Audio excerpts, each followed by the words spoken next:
El movimiento en un campo magnético uniforme es relativamente fácil de resolver y va a ilustrar algunos de los principios que estuvimos viendo. Entonces, recordemos que nosotros, por ejemplo, si teníamos un campo magnético uniforme como este, que se deducía o lo podíamos obtener de el vector potencial. Había, como hemos dicho, por vías de transformación de Gauge, distintos tipos de vectores potencial posibles que nos daban del mismo campo. Vamos a utilizar entonces este vector potencial que tienen ahí igual a Bx. Esto nos va a dar el siguiente hamiltoniano: 1, 2m px cuadrado más pz cuadrado más pi menos e b, c bx.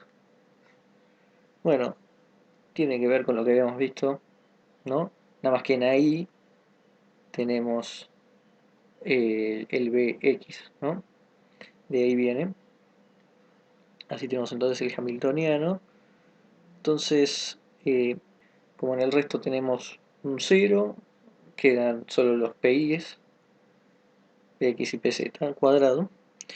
Entonces, bueno, lo primero es ver las leyes de conservación. Ya sabemos que hay conservación de energía, la conservación de la energía cinética. Y bueno, entonces veamos que en el hamiltoniano solo hay una coordenada espacial, la x.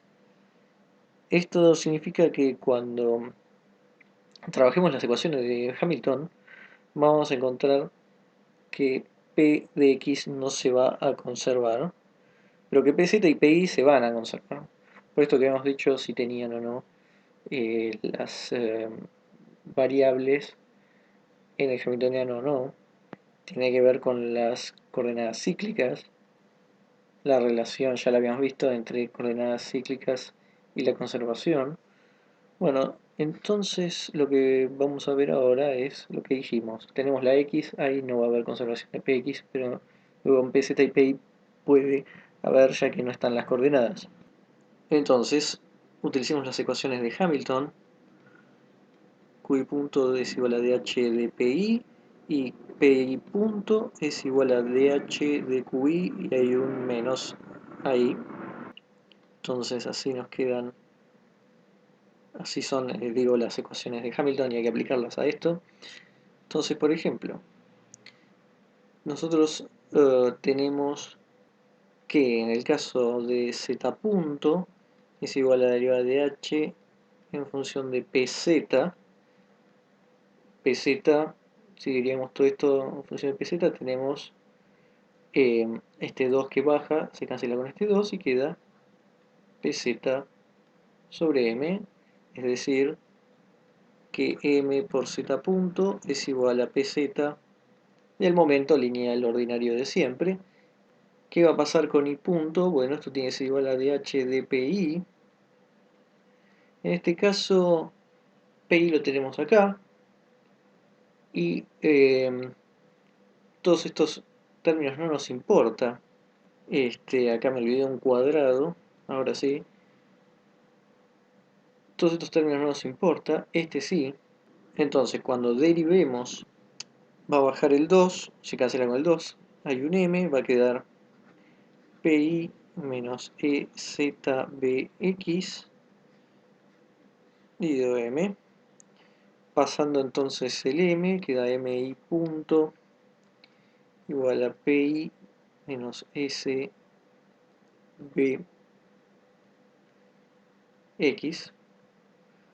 Bueno, y esto ya no es obviamente el momento lineal.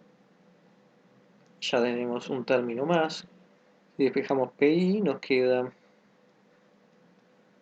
m, vamos a poner bi, en vez de i punto, más e sobre c bx. Bueno, como ya os dicho, en z se tiene que conservar, como ya dijimos, en i también, en x es en donde no. Eh, y entonces, si PI se conserva, lo que tenemos que considerar es la derivada temporal de todo esto. Eso va a ser derivar esto en el tiempo y derivar esto en el tiempo. Me va a quedar E sobre C Bx punto, vamos a poner la velocidad en X. Todo tiene que ser igual a 0 si se conserva. Y si despejamos ahí, eso nos va a dar menos E sobre C, un M que viene de abajo, acá para abajo, el B y el Bx. Bueno, entonces la conservación del PI no implica que la componente I de la velocidad se conserve, ¿no? Sino que tiene que ver con Bx. ¿Y qué pasa entonces con Px? Bueno, podríamos verlo desde la perspectiva de las ecuaciones de Hamilton, pero vamos a hacer otra cosa. Vamos a cambiar el hamiltoniano.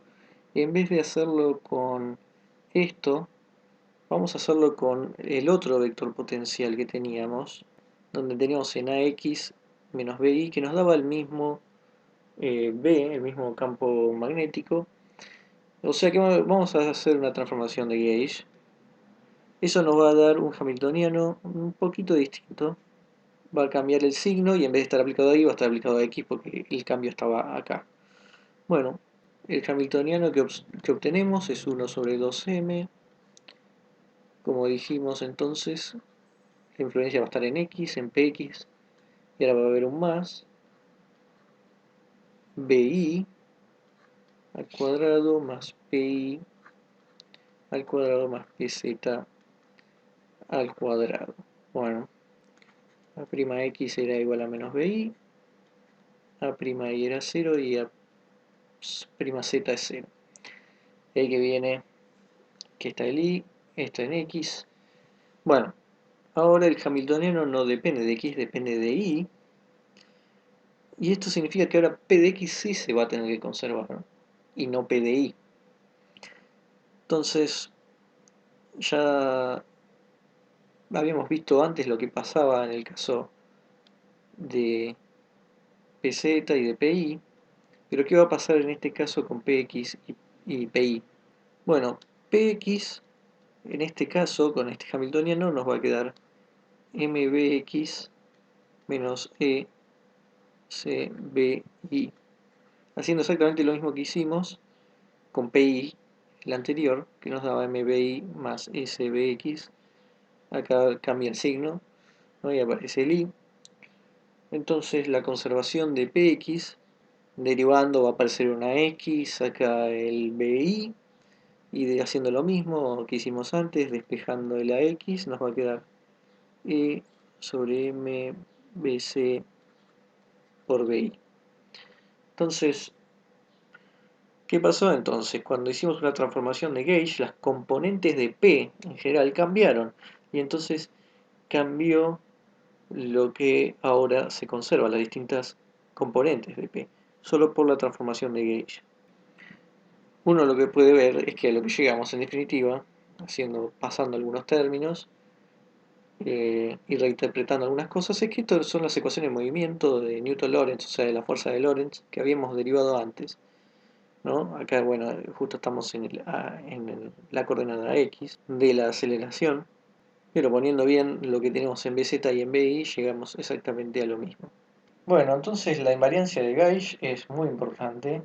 Acá lo podemos ver aplicado a campos magnéticos, a fuerzas de Lorentz, pero también lo podemos ver aplicado a mecánica cuántica, a teoría de campos, a cosas más avanzadas. Pero los principios más importantes son muy parecidos y juegan un papel muy importante. Por ejemplo, los campos de gauge es otra cosa que se va a usar bastante. Nosotros hemos tomado como un ejemplo más eh, simple el vector potencial como un campo de gauge, que es un aparato auxiliar que usamos para que se cumplan ciertas condiciones. En el caso del campo magnético, sabemos que no cualquier campo Bx podemos tener. Nosotros pedimos que no pueda tener divergencia, o sea, que sea cero.